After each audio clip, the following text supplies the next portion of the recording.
for which it stands, one nation, under God, indivisible, with liberty and justice for all. Will you remain standing for prayer, please? Supreme Architect of the universe, we invoke thy blessing at this time. May this meeting thus be conducted in peace and closed in harmony. Amen.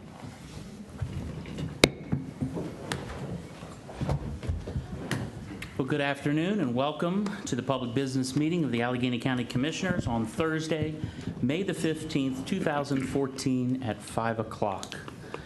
Commissioners, are there any additions or deletions to our agenda? No, sir. None. I'd like to entertain a motion to approve the minutes of our May 8th, 2014 public business meeting. So moved.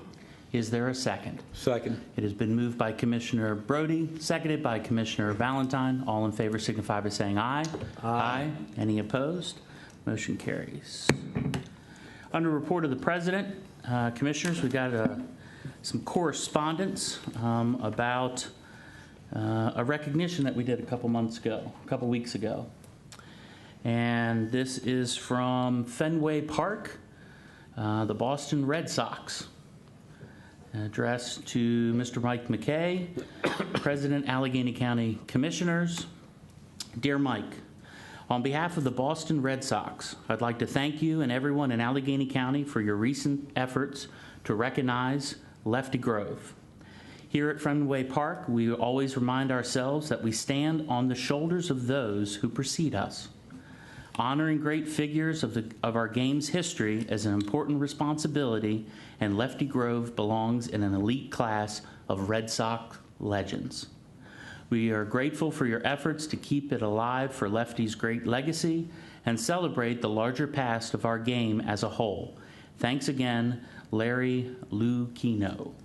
And they sent a copy of it to Mr. Melvin Bucky Shriver, who had helped us out to do this. So that's pretty cool.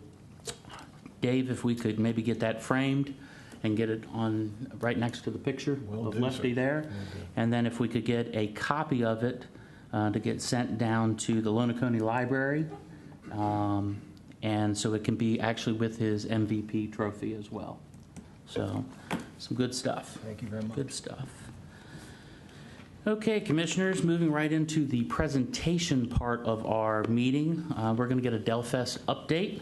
Ms. Barb Buell, our Director of Tourism, is here to share what the lineup is or what's going to happen this year. First of all, good evening. It's not Delfest now, even though we've had rain yesterday, we have rain today, and we have rain tomorrow. It is scheduled for next week. I have no idea what the weather will be. We've had just about everything so far, including very cold weather last year. Let's see, I think Tractor Supply, Walmart sold out of all their sweatshirts, socks, and anything else. So this year, it's going to be the biggest one yet as far as attendance. When they announced and had their tickets up for sale, they hit a record of sales in the first 8 minutes that they were online. So I think we're near, if not at capacity for what we have now at the fairgrounds. It just keeps growing. I mean, this is the 7th year. And even though we've been through a few bumps in the road, it just keeps getting better. And what's really nice this year is, and on behalf of Delfest, and I know I can speak for the folks that run it, they're so appreciative to the county for all the support that they've offered, for much of the staff out at the fairgrounds, and here Public Works that helped them put this together. It's getting almost easy now because people just step up to the plate. Kevin out at the fairground deserves a world of thanks for all that he does. And I know, I think it's folks in planning, isn't it, Dave, that work with them on it. But this year we're moving forward with a good relationship, I think, with our law enforcement. We've had a meeting last year afterwards to go over the good and the bad, and then this year we met with Maryland State Police, the Sheriff, Bill Valentine, to talk about what we can do this year and some of the improvements they've made. And one of the things that they've made is they have a map now where it's sectioned off and it's marked, and on the poles they're going to have lights where you can, if there's a problem way back in the field, they'll know to go to that station and send a signal that they need some type of assistance. So we've made a lot of strides in that area, plus just the working relationship. Really, it's great this year that we're all working together. We have more local sponsors. The Alloways, Dr. Alloway and Kelly Alloway this year stepped up with their businesses as major sponsors.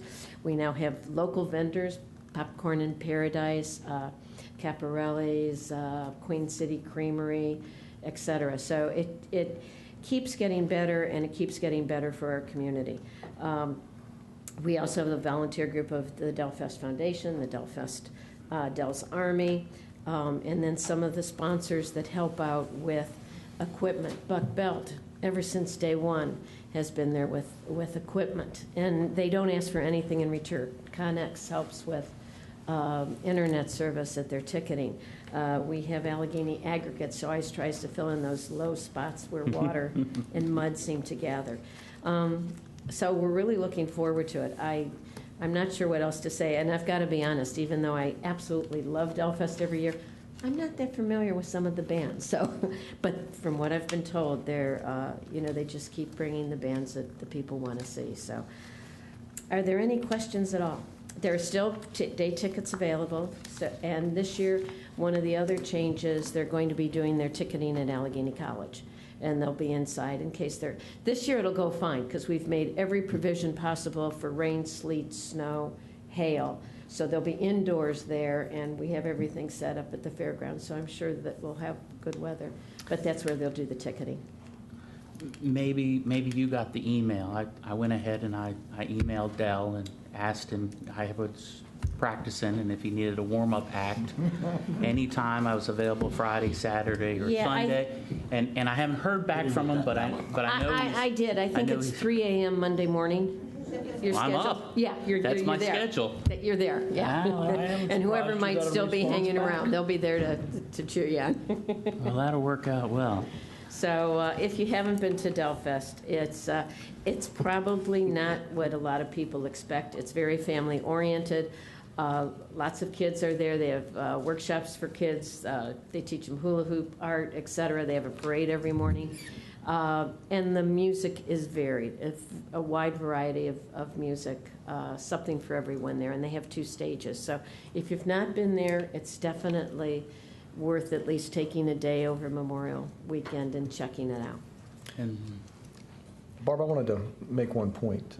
You've been there through the entire festival. You've also seen Yes. the fairgrounds the day after they leave. Yes. And it's surprising to many people that it's anywhere between 12 and 15,000 people have been on the fairgrounds at any one time, given the quality of attendees that we get and how conscientious they are about recycling and picking up after themselves. It is all recycled. They have 2 different groups there, and I wish I could remember the name of the one, but they have people that come in and they actually pay them, and they come and they put out recycle bags everywhere, and they come around, they pick them up on a regular basis. They also have a group there that collects unused cell phones that they redistribute to the military, et cetera. So they do a lot. And one of the most important things I left out is, up to this date, they have donated well over $100,000 to our local charities. And that's not counting the extra fundraisers they do for, like, the animal shelter, or when they come in town to do, something for a particular one. But every year we get more and more money to distribute to our local charities. And anyone here that's associated with a charity, there is, if you go online for Delfest Foundation, there is an application there. So afterwards, when we find out what the beer and wine sales were, we'll know what amount of money we have to distribute, and any nonprofit can apply for money from Delfest. So that's been a great asset. And they don't have to do it. I mean, this is totally volunteer. They're not required to do anything. So, I mean, these are good people. It's a good festival, and I'm glad I've been part of it for the 7 years. speaking, Dave and Barb, on how well to have that many people through that fairgrounds, my 4 boys and I, with Troop 9, the Boy Scouts, are on cleanup early in the morning. on Sunday and then on Monday, and there's not a lot to do. I That's mean, good. we're really there just to police to make sure that everyone else did what they were supposed to do. I mean, literally, compared to, we go out there and we do it for the Hot Rod Club and all that kind Yeah. of stuff. It's only a percentage of the amount of people that use the fairgrounds there. And not that they're messy, but we got more work when we do it there. They're very conscientious. One year, they actually had a contest to see who had the cleanest campsite, and they gave a prize. And that's out of, I have no idea how many campsites, but if you ever see, actually, we're getting access to the other side of the river from the person that owns the property, and we may even have people glide in to start it off this year. But if Any you look volunteers? from, pardon? You a volunteer? Yeah. If you get that overview shot, you'd be shocked. No one realizes how large that fairgrounds is until you see that. And I do want to say a special thank you to Bill Valentine. He was there the first year too, when no one knew what they were about. There wasn't a lot of confidence in the community about whatever this hippie festival was that was coming, and there were very, very few local people that attended. I mean, very, very few. And I know Bill and his wife were both there that year helping with the tickets and the parking and all. So you've been on the sidelines and you've watched it grow too. So thank you. We still have a few volunteer spots open for serving beer. And that's also, if you go to Delfest Foundation, you can sign up. Okay. Wonderful. Thanks, Barb. Thank Good you. news. Good news. Okay, our public hearing. We have 2 items today for our public hearing. The first one is the preliminary budget public hearing. Mr. Jason, our Director of Finance, is going to kick it off. Good evening, Commissioners. Evening. Sir? As you know, on May 1st, we presented the preliminary budget, a balanced $82.1 million budget. As part of that preliminary budget, we have 2 additional hearings. So we had one last week. Tonight would be the second one. Adoption still planned for June 5th. So really tonight, the idea is for public comment. So. Great. Well, we actually have 4 people. First of all, we have Lou Petronella. Yep. If you come on up, Lou, please, give your name and address for the record.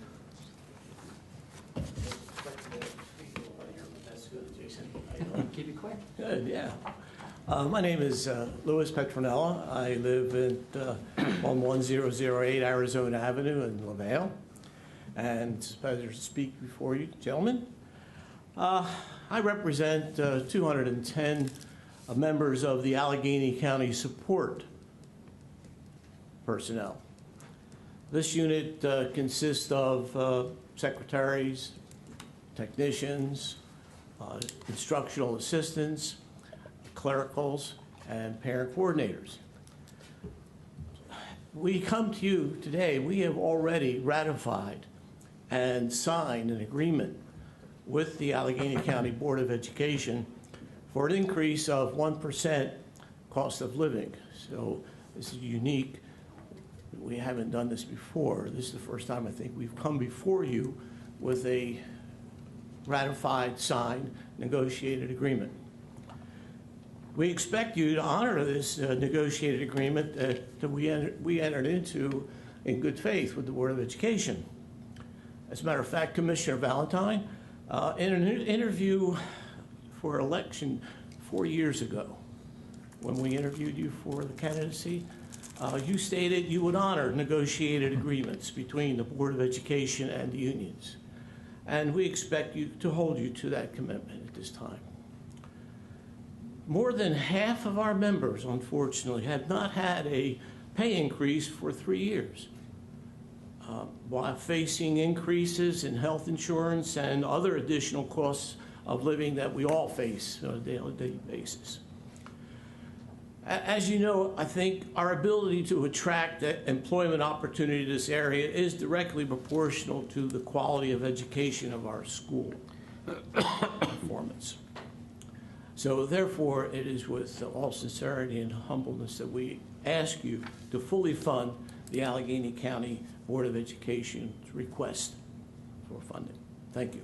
Thank you, sir. Any questions? Thank you.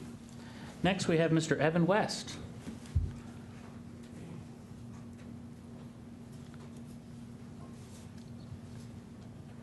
Good evening, Commissioners. Evening, sir. I'm Evan West. I live at 403 Bell Street, Cumberland, Maryland. Before I start, I want to take a minute to thank the members of ACTA and retired members of ACTA that have taken time out of their busy schedules to be here. It is really gratifying to see folks who spend so much time and work so hard on behalf of our children take some time out of their evenings to do this. Pretty much everybody that I see back here has family commitments that they're putting aside for the moment to be here to show support. We think we might have had more folks show up, except the superintendent is holding his teacher roundtable this evening, which is one of the things that takes our members outside their normal classroom duties. We also have a performance this evening at Mount Savage. 2 members of our executive board are up there. I know my son's teacher, Mrs. Miller at Westside, is regularly at Westside until 5:30 to 6 o'clock in the evening. And that's not uncommon for the staff of teachers that I represent. And it makes me proud to say that I represent the 720 members of the Allegany County Teachers Association. The last 3 years, there's been a tug of war between the county commissioners and the Board of Education over school funding. And unfortunately, the collateral damage in that tug of war has been the students and the people that work for the Board of Education. And for the moment, I want to set aside the arguments that have been going back and forth between us, between you, between the Board of Education, between all the parties involved, and say that if we set aside those arguments about the accuracy of numbers, if we set aside the arguments about who has what money and where, and it is confusing, and there are things that get said on both sides, and there's accuracy in some of it, and there's the attempt to persuade in other parts of it. And Commissioner McKay, you said last year, rightly so, or maybe it was 2 years ago, I'm not sure. Liars figure and figures lie. So I don't want to get into that. I want to be an honest broker of what we're here to discuss. And that is basically we need to ask ourselves, do our students and the people that work for them deserve better? We also need to ask ourselves, do our students and our teachers deserve relief from the class sizes as they increase through the loss of staff through attrition? And they have gone up. I've seen it happen at my son's school. I've seen it happen in the schools where I go and visit the teachers that I represent. Do teachers deserve more planning time to deal with the incredibly increasing amounts of work that they're expected to do that are caused by mandates that come from beyond their control? We did a survey of our members earlier in the year, and on average, our members spend about between 15 and 20 hours a week, regardless of the grade level, regardless of their job assignment, preparing lessons for things like Common Core, for universally designed lessons, for preparing their student learning outcomes, preparing specialized STEM lesson plans, for example. None of those things did they ask for. None of those things are voluntary. And what gets moved to the side, what people still have to spend time on, are all of the other things, like contacting parents, grading papers, just taking the time to make sure that the lessons are meeting the needs of the students. Those requirements over the last 3 years especially have grown exponentially. There's really no way to quantify it. I mean, 15 to 20 hours beyond what they normally work, plus things like the teacher roundtable, plus things like attending performances, plus whatever other requirements there may be. And that leads to the next question, which is do the people that work for the Board of Education, have they earned the 1% COLA that we've negotiated for them? Lou alluded to that. It's the first time in a while we've come in front of the county commissioners with a ratified agreement. And I guess I'd put into the mix here, into this discussion, this would be the first time in 3 years that our members would have gotten a cost of living adjustment. And it's 1%. It's really pretty modest. I think they deserve it. I think after having foregone their last promised COLA 3 years ago, having split it in half to soften the blow of the loss of state funding, I think it's time to honor that 1% that they gave up then. They've gone without it for 3 years. But the bigger question is, should we be investing in the future of our K through 12 students? Should we be making sure that we provide everything we can to them and the people that work for them, so that the quality of life of those students, their educational opportunities, and their ability to go beyond K through 12 education and make something of their lives is maximized to its fullest potential?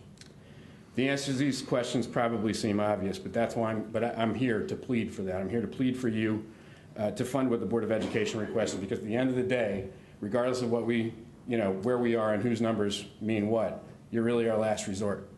The funding from the state, as you all know all too well, has been reduced over the years.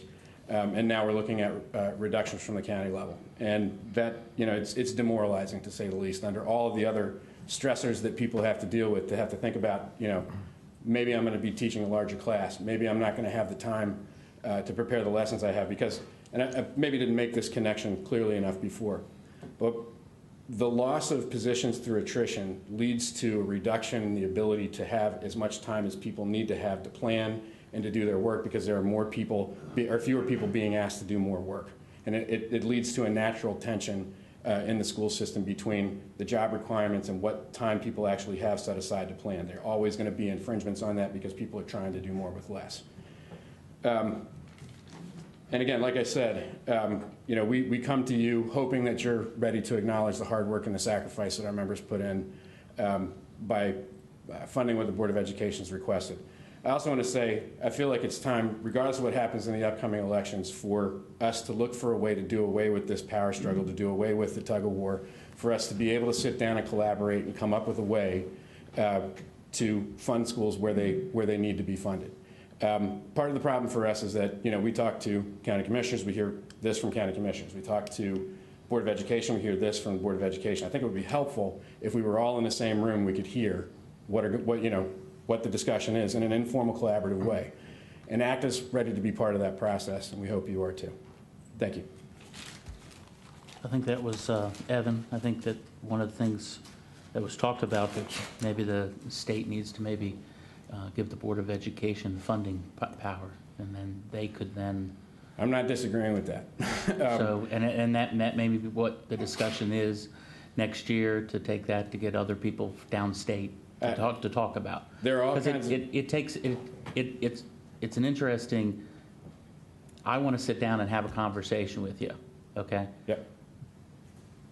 But the county commissioners just give a dollar amount, and how that gets spent. I wasn't elected to make those decisions, and it's very hard for me to be able to sit down with you, say over a cup of coffee, and try to solve a problem when I can't go over that boundary. I'm not going to argue that the system that the hand we're dealt, the system that we have to deal with, creates a sort of a screen between the funding source and the ability to negotiate with that funding source over what that money is going to be spent on. But maybe that's something you and I can sit down and talk about going forward. Absolutely. But right now, we're living with this system. I understand. And the reality of the situation is that unless the county commissioners come through for us, then we are where we are. And that's under what the system really needs to function. One other thing I'd like to suggest in the next legislative session that comes through, and I'd suggested it to the Board of Education last year. The whole idea of bringing slots to the state of Maryland was to increase funding for education. In the past 2 years, I've checked the numbers. In the past 2 years, there has been an additional $800 million went into the Educational Trust Fund. We have got one of the slots facilities here in Allegany County that's putting money into that Educational Trust Fund. So why is our county receiving less money when that money was supposedly put there to keep education funding where it should be, and it's right here in our county where some of that money is being generated? Right. I think somebody, and it's going to take somebody from education, to look into that and say, hey, what's the story? And my big question is, was that a net increase of $800 million, or did the state say, well, that's nice since slots is putting $800 million in, we'll hold $800 million from other sources that we would have put in? I asked that question of Secretary Kopp at a MACO meeting this year. She said, I'll get back to you, I'm not sure. Well, and I'm definitely sympathetic to that cause, and I think it's one of the reasons why once we move past this particular process that we're in right now, we all need to be willing to sit down and say, listen, we need to carry a common message to the state level. We need to carry a message that says, listen, we can prove we've done what we're supposed to do. And up to this point, I'm not sure we can. I'm not sure we can go to the state and say at the county level we've done everything that we can for K through 12 education.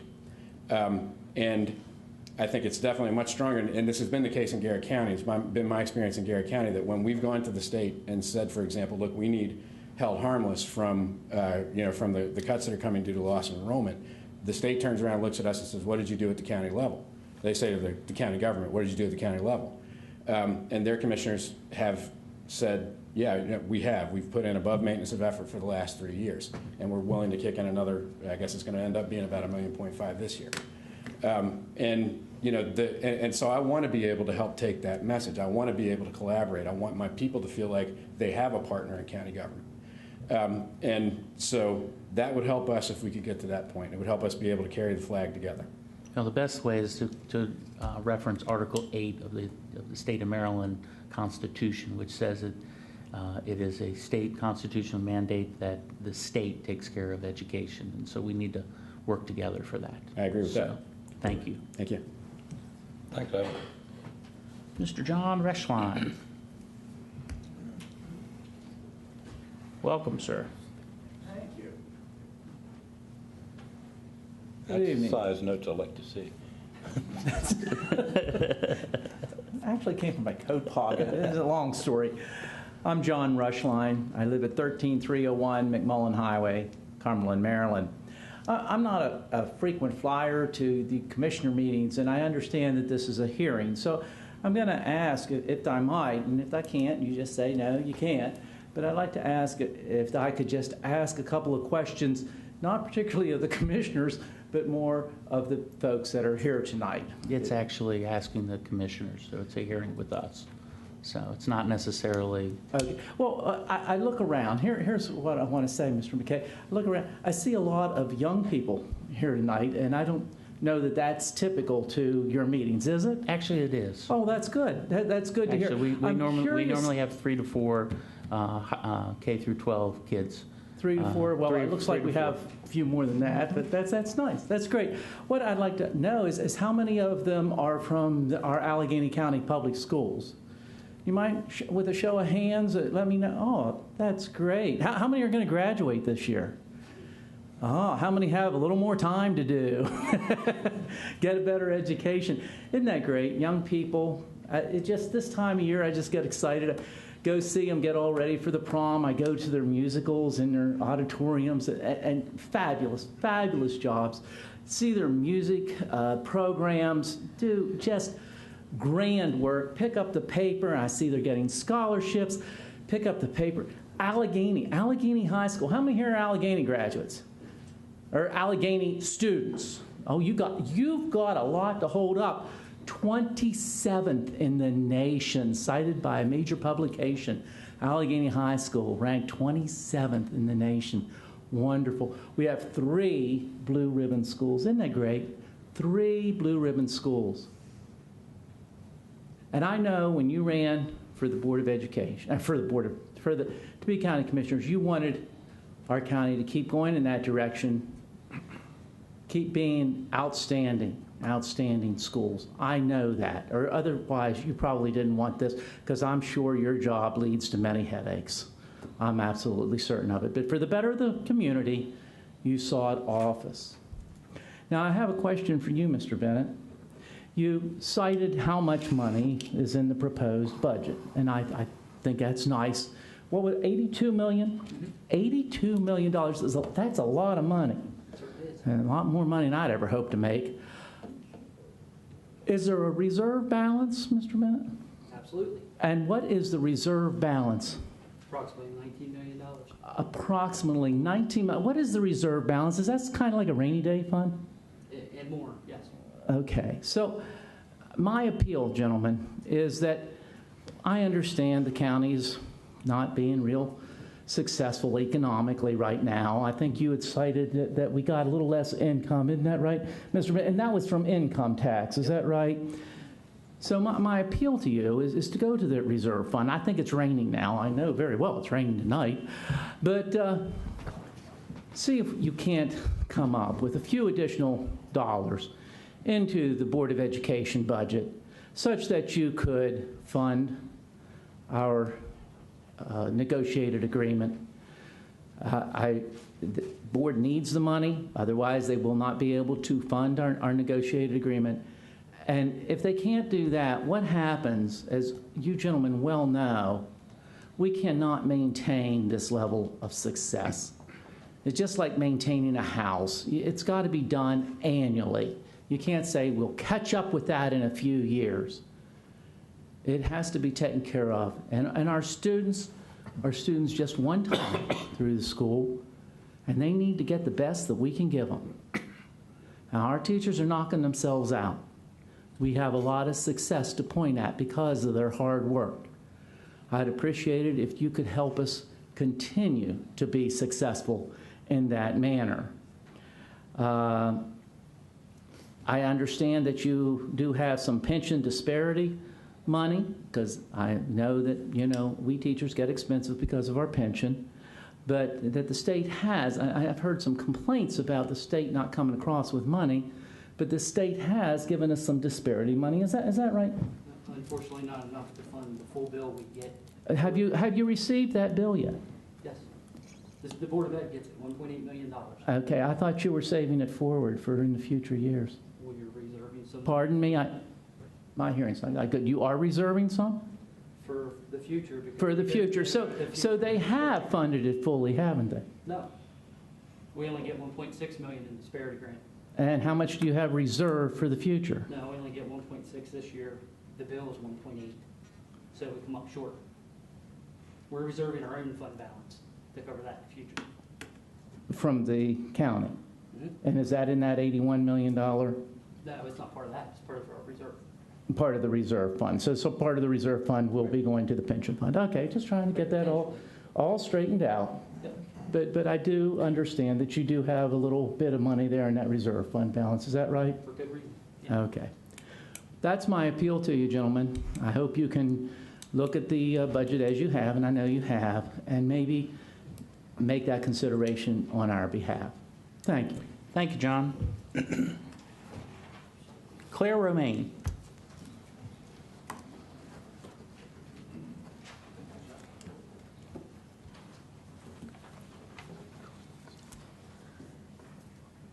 Good evening. My name is Claire O'Main. I'm a senior at Mountain Ridge High School and the vice president of the Allegheny County Association of Student Councils, or ACASI. ACASI is a leadership collaboration between the student council organizations of all 8 middle and high schools. The students here today were chosen by ACASI to report to you on one of our organization's most central worries, the educational budget. We are disheartened to learn that the proposed fiscal year 2015 budget requests funding public school at maintenance of effort for the 4th year in a row. Maintenance of effort is the lowest level of funding allowed by state law. It is calculated to support the most basic needs of an educational system. It does not take into account any of the sports clubs or enrichment necessary for the fulfilling high school education that you all remember. I would like you to hear from some of my friends who can tell you exactly what they would miss in the most basic system that this county government seems to believe is acceptable. First is Carly Hackala. We're going to need each of you to sign your name and your address, because that's what we asked you to do. So afterwards, if you give your name and address for the record, and then we'll sign up. Thank you very much. Hi, my name is Carly Hackala. I live at 19010 Kerr Road Southwest in Frostburg, Maryland. Envirothon is one of the most exciting programs I've participated in during my high school career. For those of you that do not know, Envirothon is a competition. It's countywide, and it allows students to interact with nature by getting kids outside to appreciate their local environment. I understand that I'm incredibly lucky to live in a county and be part of a school system that allows me to take part in this program, and I do not take that for granted. This program, Envirothon, has strengthened the bond I and other high schoolers share with our beautiful county. I've seen and studied our county's nature and landscapes firsthand with Envirothon, and I hope other high schoolers can take part in the experience in future years. Envirothon has inspired me to take environmental science, a class offered at my high school, work with the trash cleanup crew on local roads, and most importantly, join a water testing group at my high school that monitors the water quality of our county for future environmental references to keep our county the beautiful place we all love and appreciate. Envirothon has done a lot for me, and I know it's done a lot for other students. Thank you. Good job. Alan Fritz. Good evening. My name is Alan Fritz, and I live at 1025 Braddock Road, Cumberland. I was asked to come today and speak to you about the Skills USA program at the Career Center. I'm a senior there in law enforcement and public safety, and I've been very lucky. I was elected president of Skills USA, and it's a group that I very wholeheartedly believe in because I've seen it work for a lot of students. And for those of you who don't know what Skills USA is, it's an organization that any student can join who goes to the Career Center, and it gives you the opportunity to compete at different levels, regional, state, national, international, in the skill area that you're studying in. I'm in law enforcement. Both my junior and senior year, I've competed in CSI, and I've been lucky enough to go to both regional and state. And I've also seen it for other students actually start a career. I've had personal friends who are now working with construction companies. I've seen many of them working on the new buildings at FSU. And we're an organization that we want to do a lot, but a lot of times it comes down to how much money we have to do it. And it's a drawback because then we don't get to give the students the best opportunity. And this year was when I was president, I tried to give everyone all the best opportunities they could, and my advisor said we were limited. So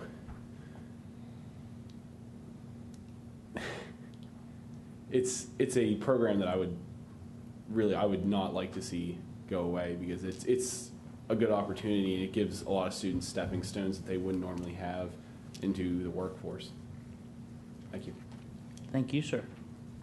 Jenna Puffenberger.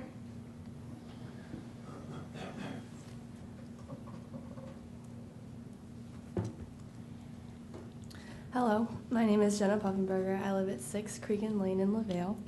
I'm currently the president of the sophomore class at Allegany High School. Sports are a very essential part of my life as a high school student. As a member of the varsity soccer and softball team, I place a high value on the aspect of being part of a team. The relationship I have built with my teammates is something that has impacted my life in a very positive way, and I wouldn't trade it for anything.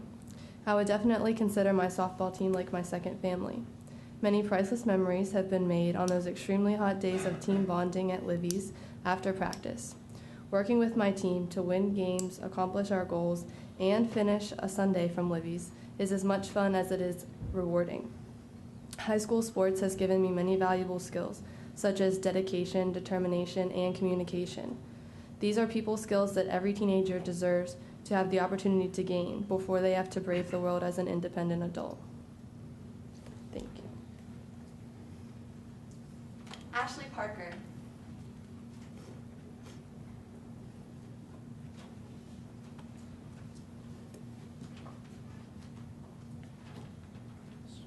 Good evening. My name is Ashley Parker, and I reside at 20205 Root Road, Flintstone, Maryland, 21530. I'm a senior at Fort Hill High School, honored with the privilege to represent both my school student body as well as my county's FFA chapter as their president. The National Organization of FFA, more commonly known as the Future Farmers of America, is an organization that continues to help its members rise up to create skills that everyone uses on a daily basis. Leadership, public speaking, and building diverse relationships is only the beginning of what FFA has done for myself personally. From national competitions to collecting supplies for the local animal shelter to showing animals at the Great Allegheny County Fair and Ag Expo, FFA has helped build positive relationships between members of all backgrounds. But opportunities like that are becoming few and far between. With unfortunate budget cuts we've faced last year, we face today, and we will continue to face. Thank you. Hunter Barclay.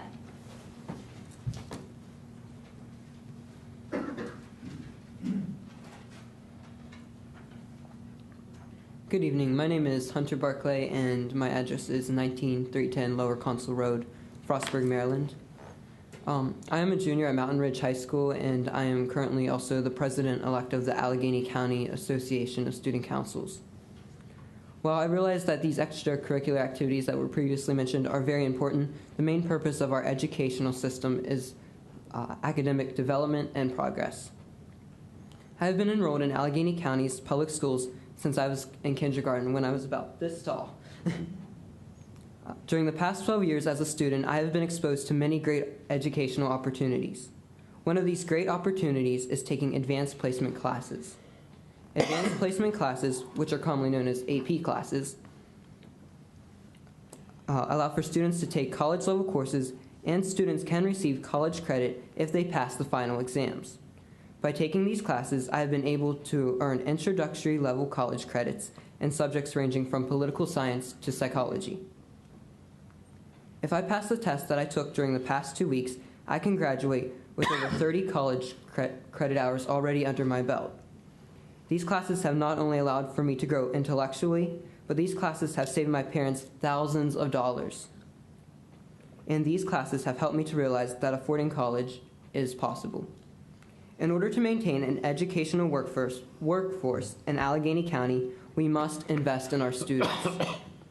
If funding continues to decrease, not only will there be fewer AP classes, but class sizes will continue to increase. So far, over 140 positions within our school system have been eliminated. Students should not have their education be jeopardized because of funding.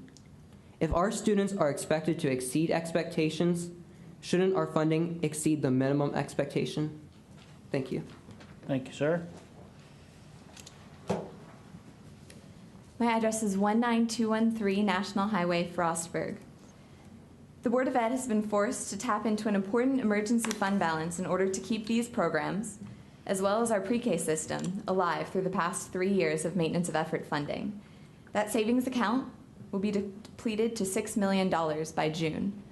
Now, $6 million seems like piles and piles of money to you and me, but it's important to understand that the school system must spend $475,000 per day in order to transport students, heat buildings, pay teachers, remove snow, sweep halls, everything. So, in reality, our emergency funds could only keep the system running for 12 school days. And the way we're depleting it now, the funds will be gone by fiscal year 2016, ending our ability to apply for grants in the pay forward system. The county budget, meanwhile, holds a savings balance of around $19 million. Public schools are the only county-supported agency whose funding has dropped since 2009, but none of these other agencies will be able to run 20 years from now if we are not given a proper education today. If children are truly the future, shouldn't you invest in us? In the words of Benjamin Franklin, an investment in education pays the best interest. Thank you. Thank you very much. Okay. Had no one else sign up for the preliminary budget hearing. We'll move right into the public hearing for Code Home Rule Bill 1-14, the LaVale Sanitary District Grant Street Water Tank Project Bond Authorization. Mr. Jason. Hello again. Hello. So last week we introduced to you a $1.5 million bond bill seeking authorization for LaVale Sanitary Commission to enter into a loan with USDA for the Grant Street Water Tank project. So as part of the bond bill, we introduced 1 week. We have a hearing the next week. Next week, you'll have a chance to vote on that, and it'll become effective in 45 days. So tonight is simply a chance for any public comment if anyone signed up. Okay, we don't have anybody that signed up for it. Do you want to take that? And you could, or anyone that had to leave. Thank you, Bretta. Okay, none? Thank you Okay. very much. Thank you.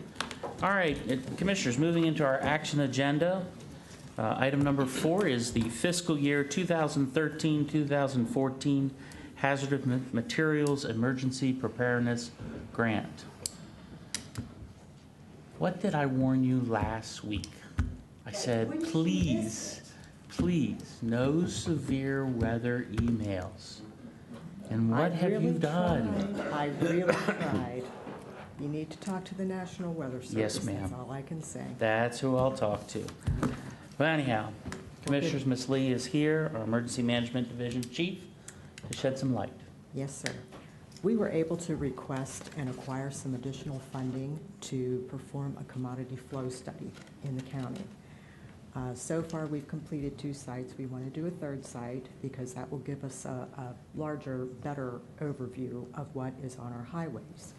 You spend between 50 to 100 hours at each site, and you track the number of trucks, the type of trucks, what they're carrying, to give you a baseline analysis of what we're dealing with. We then take this data, we review it, and we determine if we need to have any additional first responder training. We incorporate additional information into our plans, and hopefully we'll have a better understanding of how we may be able to mitigate some of these hazards on the highways that we deal with every day.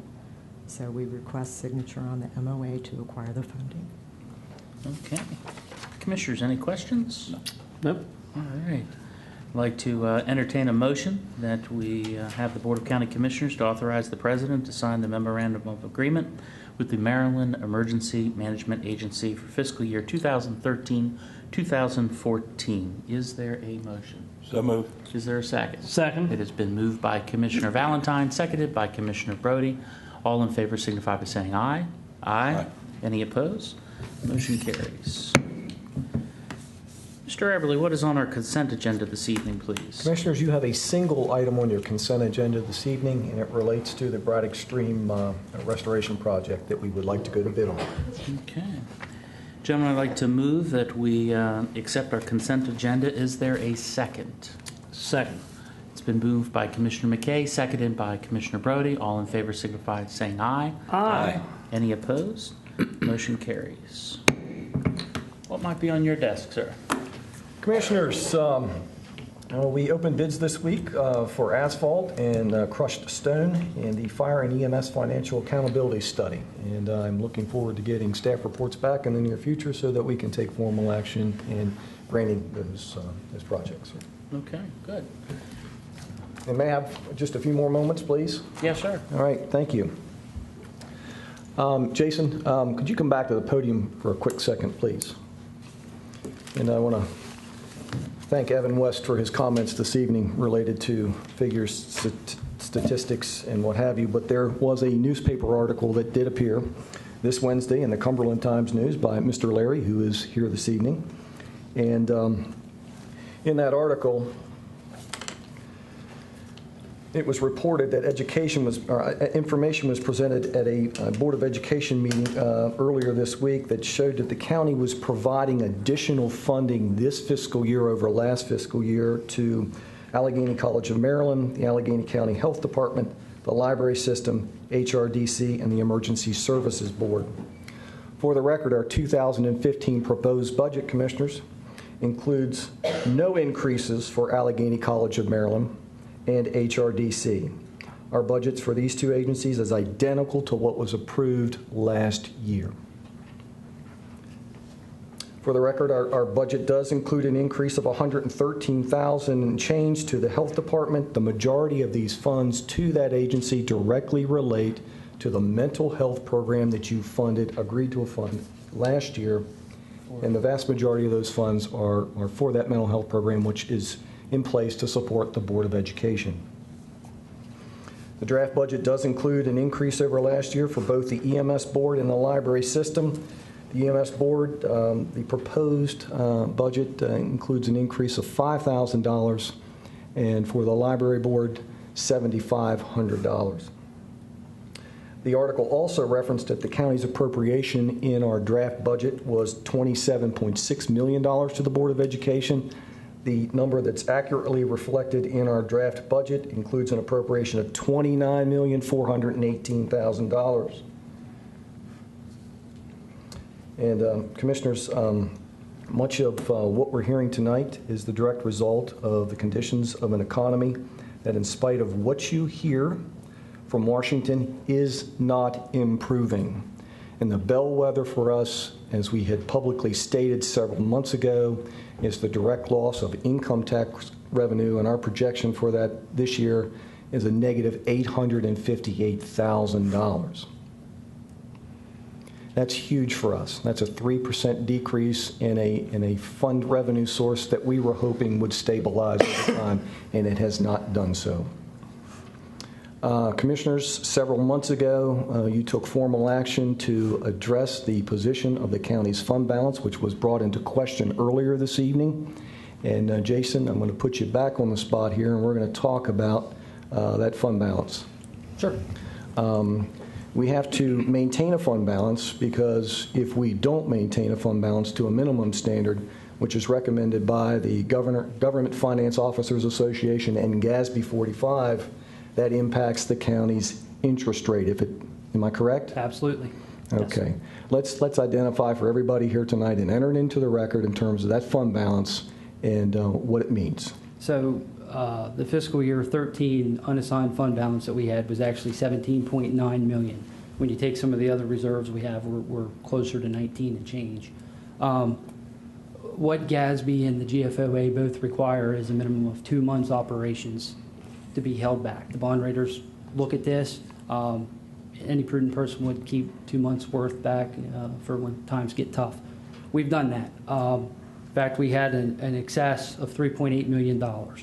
So back in the fall when we were talking about this, we made the decision to reserve 2 years worth of the teacher's pension shift disparity grant. Right now, as part of a 4-year plan for the teacher's pension shift, we get about $1.6 million in disparity grant a year to help with the pension shift. Doesn't cover it all, but it helps. That's uncertain after fiscal year 16. There's nothing in the law saying that disparity will stay. So you commissioners made the move to reserve 2 years. That's $3.2 million. After we did that, the excess we have over the 2 months is only $500,000. So we feel like we're sitting in a good position right now, but we're certainly not much past the national median on fund balance. Okay. Jason, correct me if I'm wrong, but the second budget workshop that we held in April also included significant reductions in many, many areas in order to present a balanced budget. There were $373,000 in reduced capital requests that were removed from the proposed draft budget. Their debt service is down just under $500,000. And quite painfully to us, the PAYGO fund, which we rely upon, if we do have some flexibility, we had to reduce that by $500,000. That's correct. Okay. Jason, it was also reported in the article that the Board of Education has lost $11 million or so over the last several years. Is that number a cumulative number over a period of time, or is that a single year appropriation that they've lost? That would be a cumulative number. A cumulative number over, and how many years? You're talking 5 years. 5 years. Right. Okay. Now, the county, as we have publicly reported on many occasions, and the reason why we're having this discussion tonight is because of the loss of highway user funds. Jason, we report that number is about $4.2 million, is that what we've lost annually. Now, cumulatively, if we take a look at that over a period of time, what is the cumulative number? So in that same period, that same 5 years, we've lost $14.5 million. And since, if you go all the way back to fiscal year 09, it's $22.5 million. Mm-hmm. So we've seen some pretty significant cuts from the state as well. Mm-hmm. I think fortunately we've been able to deal with them over that time. We adjusted to what is now our new normal. We know that highway user revenue is not coming back anytime soon. So we certainly can't count on it anymore. So a number of years ago, in fact, in your first year in office, we made several pretty tough cuts. We offered a retirement incentive to try to get older, higher paid employees to leave. Worked very well for us. We eliminated many positions, many open positions, many existing positions. In fact, 18% of the workforce that's under your control as commissioners was eliminated during this time. And I can say even from my own office, 5 years ago when we started, there was 10 people in my office. There's now 5. So we felt it too. The roads departments had 7 positions cut. So we made hard decisions then. We can move forward now whole, essentially. And we don't need to rely on our fund balance. Also, Jason, don't we supply SROs to the Board of Education that doesn't show in the Board of Education's budget from us? Yeah, so there's a couple pieces there. Last year, as you well know, we committed about $130,000 to school resource officers. We fund them through the sheriff's office, and he provides officers to the school system. So not counted in that maintenance of effort is that $130,000, which is in place in the 14 budget. Those positions are in place in the fiscal year 15 budget. I think Dave mentioned the mental health through the health department. That's in place to assist the school system. It's approximately $61,000 that we funded. On top of that, we certainly have to talk about $9.2 million that you guys have committed to borrowing for new Allegany High School. Another $500,000 worth of program open space monies that could be used anywhere across the county. You made the decision to go ahead and commit that to the new high school as well. I guess one other new thing you've done is 10% of the slots revenue that we're getting. By resolution a couple months ago, you committed 10% of that money back to the school board to assist with capital projects, much the same as we use our paper gaming monies for. So I think you've certainly made some extra commitments along the way of funds. And plus, how much will be going into the scholarship fund that's going to help these students here whenever they move on to college? Well, in total, right now, we're thinking about $750,000 a year is going to come in from the slots operation. So by resolution, you committed 45% of that to Allegheny College.